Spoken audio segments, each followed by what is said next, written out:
Okay, thank you very much, Kirsten. I'd like to now invite Jessica to join us. Thank you, Jessica. We've got the slide up, but not yet on presenter view. I can see you doing the bits that you need to do, however, to get that.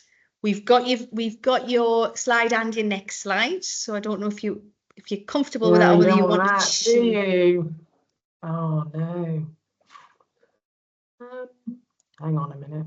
Display settings presenter mode might do it for you.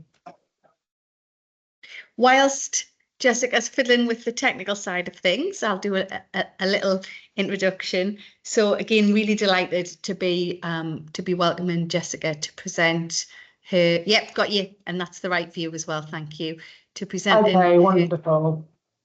Her talk on parental substance use, but looking specifically at social care administrative data in the UK. Looking. Children, as I'm sure Jessica will probably explain, the social care data relates to children who come into contact with social work services and early help services also at sometimes. And you're going to be talking to us about the pathway that those children go through beyond that front door entry. So thank you very much. Thanks, Ruth, and thank you, everyone. It's been a really fascinating day, and I'm really pleased to be here because the last time I tried to present at this conference, my daughter decided to unexpectedly enter this world a bit early. So it's really nice to be able to be here finally and present my study. So just a tiny bit of background, which Ruth has touched on. In the UK, it's very difficult to estimate, like everywhere, but probably about 30% of children live with a parent who misuses alcohol or drugs. And to give context, the kind of social care system, the child protection system in the UK takes quite a protectionist approach broadly. So it's kind of quite focused on risk of significant harm to children and kind of protecting those children rather than a more kind of family orientated or support approach, which is adopted in other parts of the world. And my interest in this topic really comes from being a social worker who worked with children and families and kind of moving into research. And I was really interested in kind of children's journeys through the social care system, what happened to them, and what might increase or decrease the likelihood of harm in certain situations. So the study itself was a case note study, and I looked retrospectively at 299 children. Obviously, I intended to get 300, but due to some basically research errors, so my errors, I only got 299. Children entered the sample if they were identified to be living with a parent or a carer who was misusing drugs or alcohol. And I've asterisks given to parental and substance misuse because essentially what I had to do was kind of hand search case files to find these examples. There are some kind of technical ways within social work case files that should be able to identify children who are living with parental substance misuse, but this requires perhaps referrers to identify that there's a parental substance misuse problem, or social workers to kind of identify and tick certain boxes to say that there's substance misuse. And largely those systems were not very good at picking up children who were living with parental substance misuse. So the way that I picked it up was by kind of reading case notes, reading assessments and identifying it. So it's quite a broad way of identifying parental substance misuse. But I think that was kind of deliberately so, kind of mindful of the challenges of identifying substance misuse, particularly in contexts where there are concerns about child welfare. So I collected data retrospectively for 2 years from the point that they were kind of initially referred to social care due to a concern about welfare, and I followed them for a period of 2 years. And I collected data from kind of all sorts of, I suppose, written information that was on their case records. So that was assessments, referrals, but also for some children like court reports and case notes as well. And I did kind of a variety of statistical analysis on the data, but I'm really not going to talk about the statistics other than some really basic kind of descriptive numbers. So who were the children and families? So The children ranged in age from being unborn at the point of referral all the way up to the age of 17, but on average they were younger children, so they were about kind of around the age of 6, and they were split broadly between boys and girls. At the point of the initial referral, about 40% lived with their birth mother, and about a third lived with both of their birth parents, so their mother and their father. But over the 2-year follow-up period, a lot of children had changes to their household circumstances in terms of who they were living with and who was looking after them. In terms of substances, alcohol was by far and away the most common substance that was identified as being misused by parents. That was 75%. And the second most common was cannabis, 25%. And heroin or other kind of opioid substances was only present in about 10% of cases. And I say this because if you're UK based, you'll probably be aware that there is a lot of concern about kind of heroin and opioid misuse amongst parents. But actually, in terms of what I found was that there was far more kind of alcohol misuse, which kind of fits with what we know about kind of larger drug and alcohol use in the wider public. As I said in the previous slide, there was quite a lot of late identification of substance misuse. So the family had been referred due to another issue or another concern, and it was later in that referral or assessment process that substance misuse was then identified. Children were living often in circumstances where there were other issues that were raising concerns about their safety and well-being. Most commonly, that related to domestic violence and abuse. So just under half of the children were also living and experiencing situations of domestic violence and abuse. And about a third, or just under a third of the children had a parent or carer who was engaging in some form of substance misuse treatment. And again, I had quite a wide definition of this. So it included parents who were perhaps on kind of mandated programs to, court-ordered programs to go and engage with substance misuse, to parents who were kind of picking up methadone scripts, to parents who were actively engaging, trying to kind of reduce or abstain from substances. So I was interested in specific kind of outcomes that will happen to these children in the system. And if you're not kind of UK based, these terms probably won't mean much. So I'll give a little bit of context. So about 40% of children became the subject of a child in need plan. And this is a plan that's put in place with the agreement of parents to try and support the child and the family through whatever challenges they might be facing. The key thing to note here is that it is voluntary. So the parent and carers can say no, and probably the social worker would go away at that point. 30% became the subject of a child protection plan. Now, these are not voluntary, they are statutory. So if a child protection plan is put in place, it means that there is an identified significant risk of harm or likelihood of significant harm to the child, and that plan is put in place to try and prevent that harm or kind of prevent that harm getting any worse. About 5% of the children came into the care of the local authority, so were removed from the care of their parents at some point during the 2 years that I followed them for. And just under 6% of children, their cases remained open, so they had an intervention that lasted for 2 or more years from social care. Many other children, as I'll show you in the next couple of slides, kind of moved in and out of the system. So they were referred, assessed, their case was closed, and then at some later point, they were referred back into the system. And there were a large number of re-referrals to the sample. So what I mean is that children kind of were repeatedly referred to social care due to concerns about their well-being. And as I'll discuss slightly more detail in a minute, those concerns weren't necessarily addressed at that point of referral.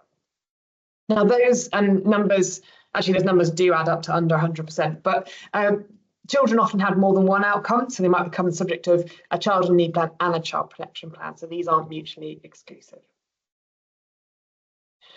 So when I was collecting data and kind of started to analyse, it was clear there were different trajectories through the social care system.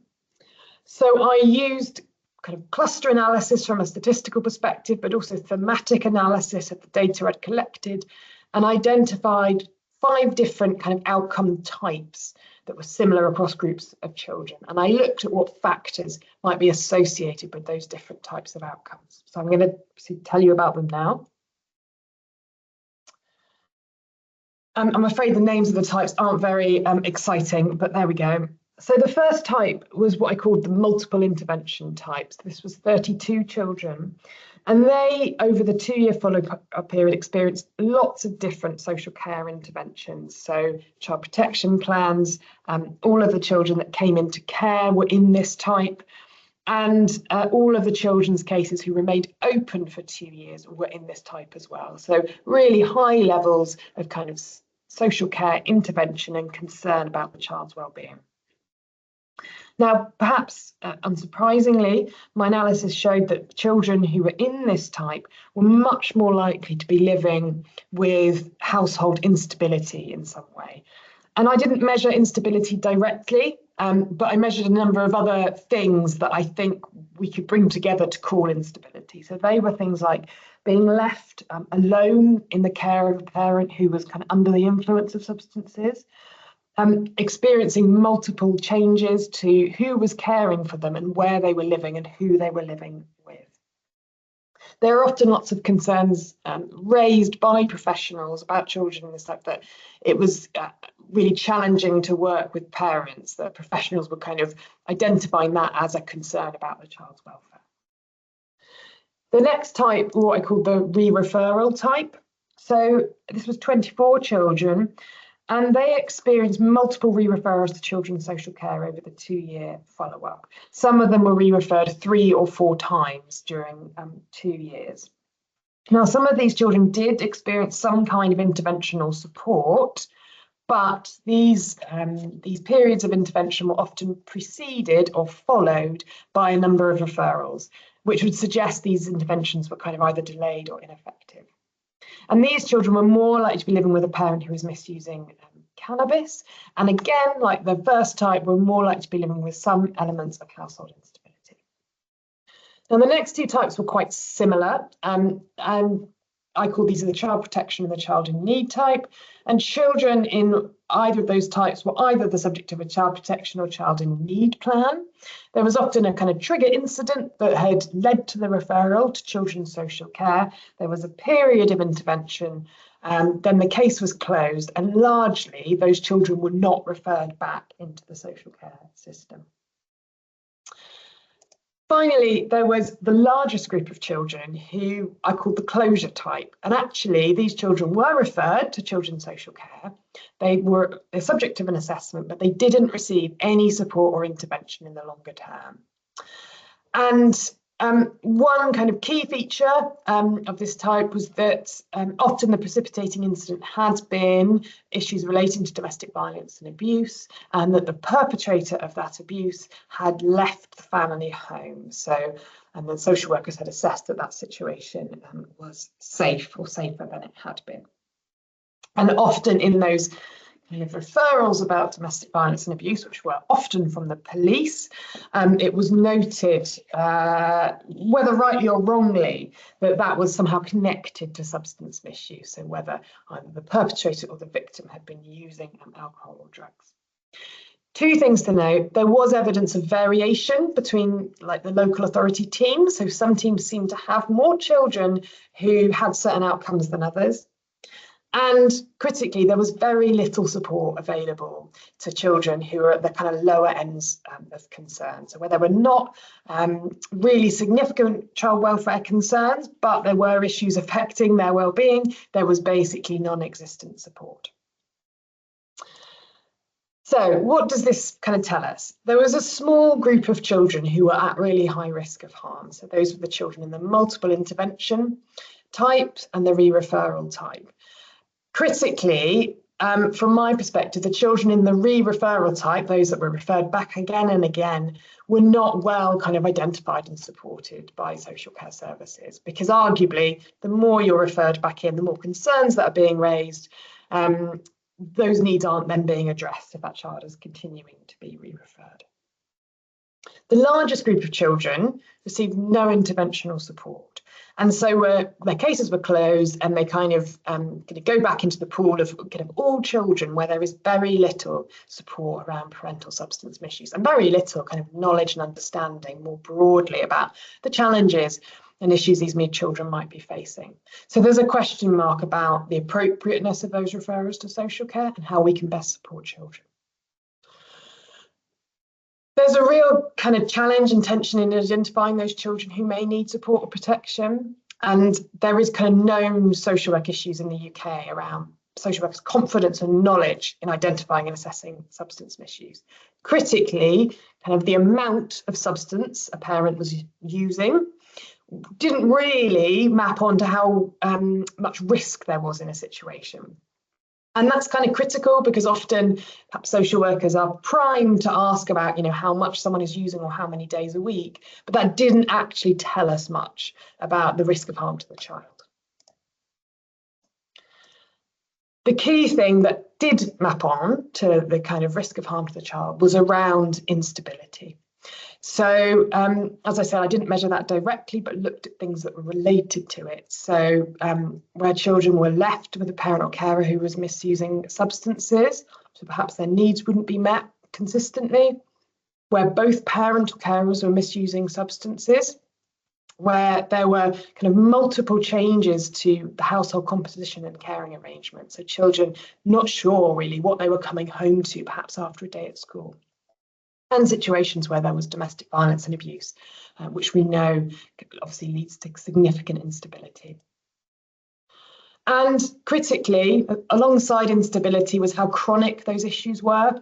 So often these children were living in situations that had been unstable for large periods of time, and that was creating significant risk of harm to their well-being, obviously.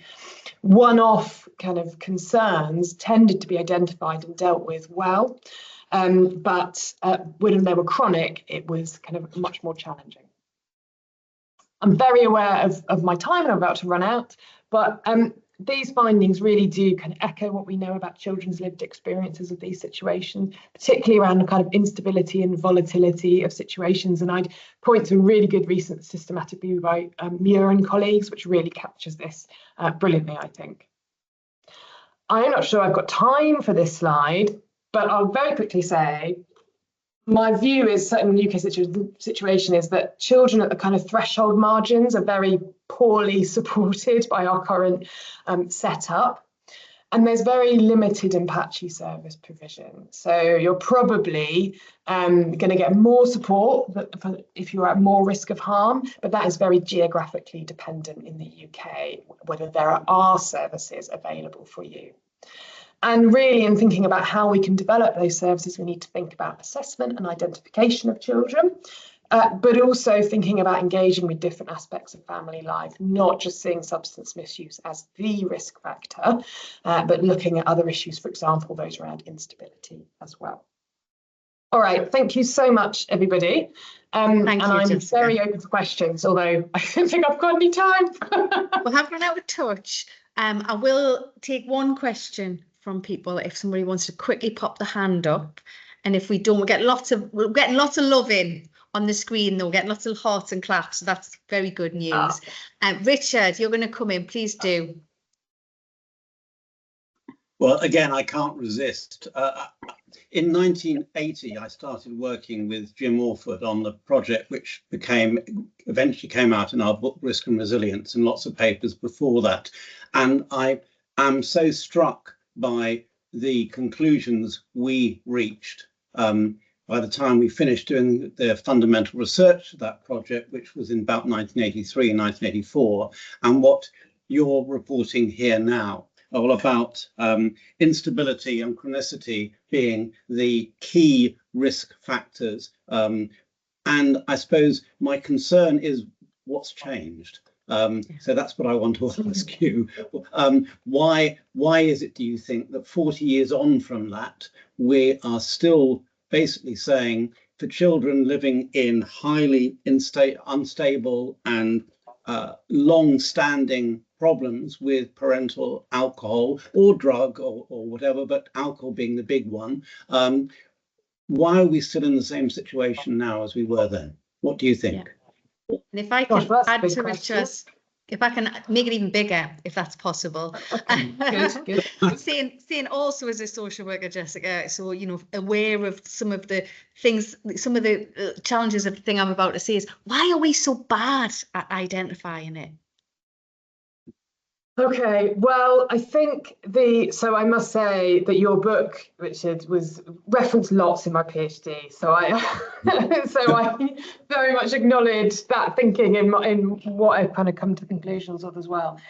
So I'll answer the question from the perspective of the case files I looked at, and I think there are issues, and these are social work issues, around what's been called like start again syndrome. So professionals seeing a situation and seeing that it looks sort of stable right now, but kind of not looking at the history of that and saying, okay, well, there was a period of 3 months, 9 months ago when it also felt a bit stable, but then that very quickly changed, and not kind of seeing that child's life in the history and the context of their life. And that's a wider social work challenge around that, especially in the UK, that we have a very kind of reactive system rather than a kind of preventative one. So there isn't this time for this longer term work. Social workers often don't get to know families very well, so you don't get that legacy that where someone actually knows the family well and knows that child has been through multiple changes. But I also think, and this perhaps links to Ruth's question as well, I think maybe it is just social workers, but I don't think it is. I think especially around alcohol, I think there's a real blind spot around seeing what might present risk of harm, because it's so normalised. In fact, I genuinely think you would be more surprised if someone said they didn't drink. You know, if you met a family, you know, that was my feeling in practice. So there's something about the normality of it and about kind of social workers' own understandings, and then the sort of fear of challenging what might appear to be normal behaviour, and understanding that it's not about kind of drilling down into how many units, which is kind of a lot of the health tools are about, but actually thinking about impact of what's happening, which should seem really straightforward. That should seem really obvious, shouldn't it? And I'm not criticising social workers because I'm one, but I think there's a real kind of disjoint between what's happening in training and what we know from research. And it's not a very satisfactory answer, is it? It is the answer. answer, I think that does sum up a lot of what the answer is, unfortunately. And the constant need to reinvent wheels, sort of empowering professionals to ask questions of people, and how difficult that is, difficult to talk about areas. We will talk, a previous talk about how difficult it is to talk about money, how difficult it is to talk about sex, and how difficult it is we know particularly about alcohol, because these are all things which relate to every single person in the country.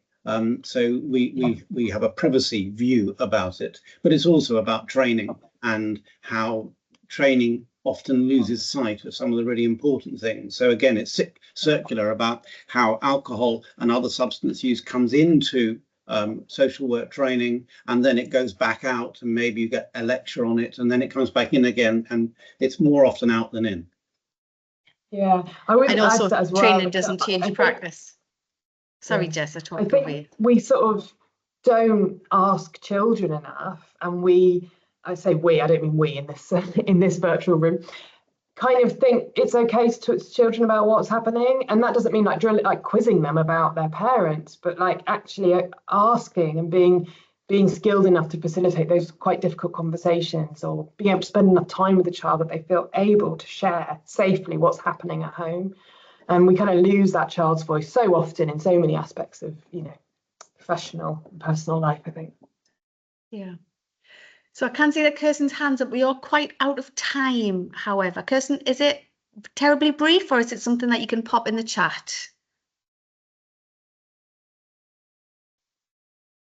Very brief. I just have some hope for this stigma is not that burdenful for the young people. I think they are better at speaking about the problems at home in the high schools in Denmark. At least they they experience more young people coming and telling about the problems at home and parental substance use problems. So hopefully there will be less stigma in the future among the young people, and they will be better at talking about their problems than earlier generations. So I hope there's some hope. The nice way to end on an optimistic, future-focused note. Thank you. I'm going to hand back to Richard and Gallus, but just before I do, thank you both to Kirsten and Jessica for two really excellent and informative presentations. I certainly very much enjoyed them. So thank you.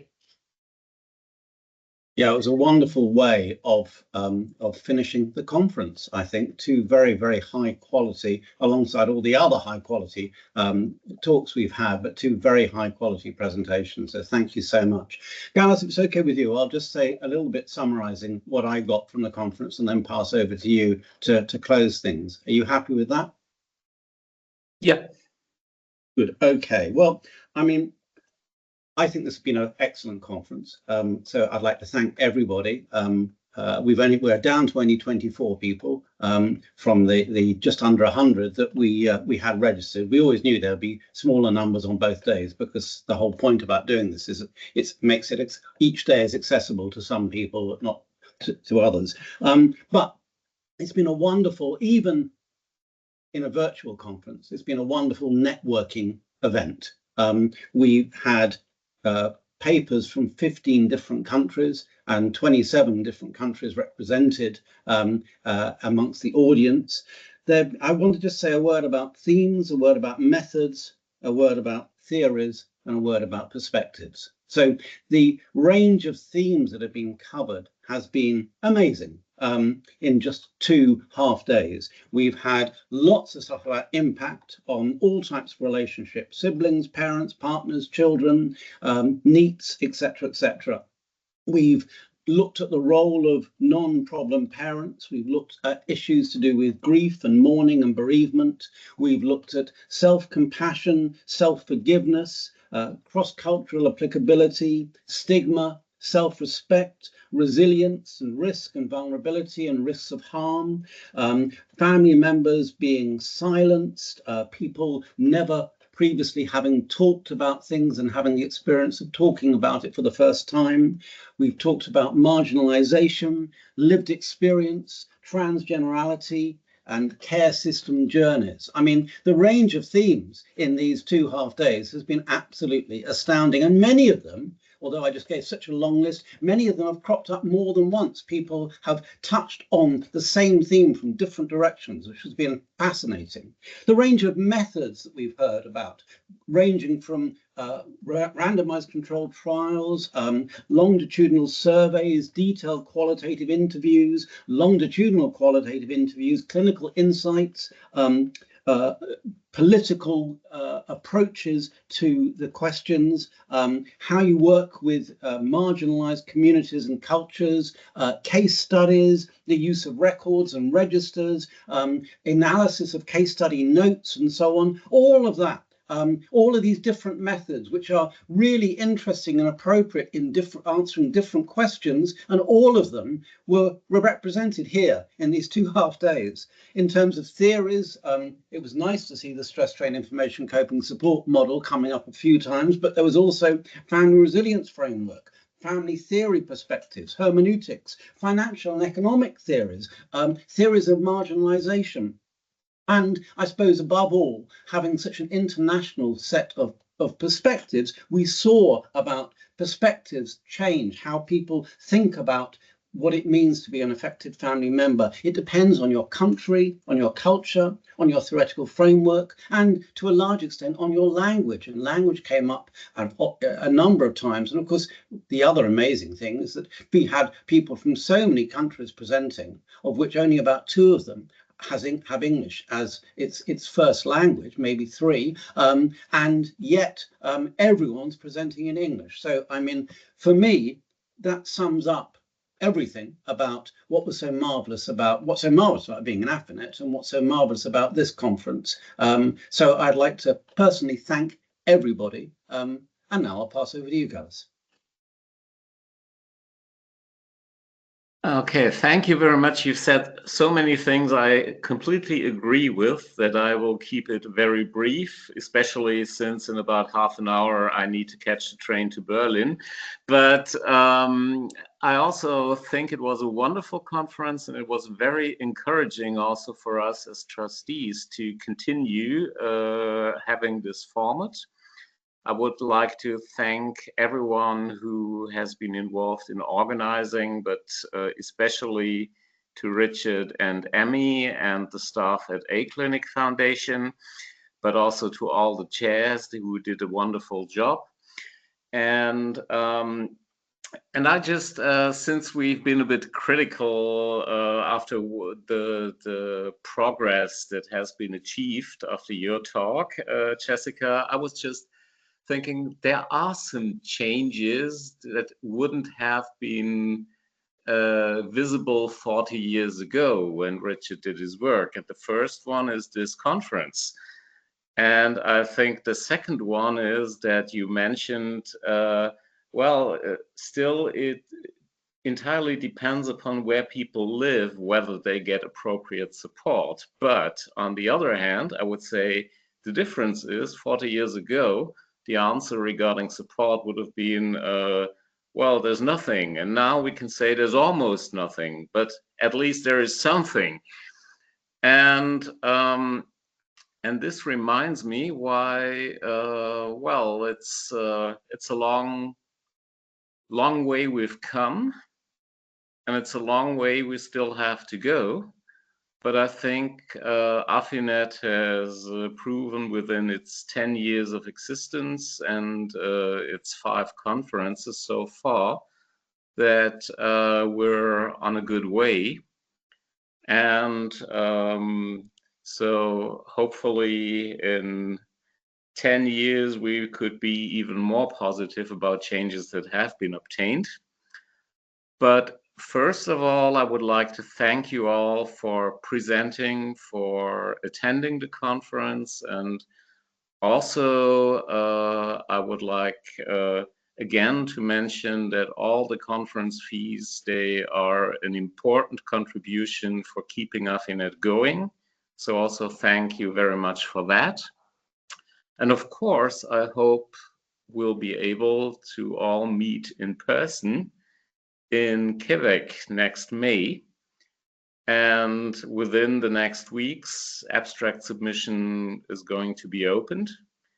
And so I hope that we'll all meet then. And now, since Emmy already emailed me, her brain feels a bit fried after all of the inputs that has come up at this conference. 2 things, Gallus, if I may. First, don't forget there is people have written some lovely things in the chat, but please log on to the Mentimeter. Emmy, could you put it in again now so it's at the bottom? To do an evaluation, we'd really appreciate that. And second, all of the presentations, PowerPoints and the video presentations will be on the website by hopefully certainly by the end of next week. Okay, so anything we want to catch up on, any of the talks you had to miss, any of the days you had to miss or whatever, you can view everything. And of course, the previous conferences are there as well. So you can see what's been going on over the last 5 years in our conference presentations, as well as all the webinars. Also, recordings of those are all on the website. Sorry, Gallus, I just chuck those things in. So the last thing to do is to wish you all a nice weekend. And I hope you'll have a bit of relaxation then, and yeah.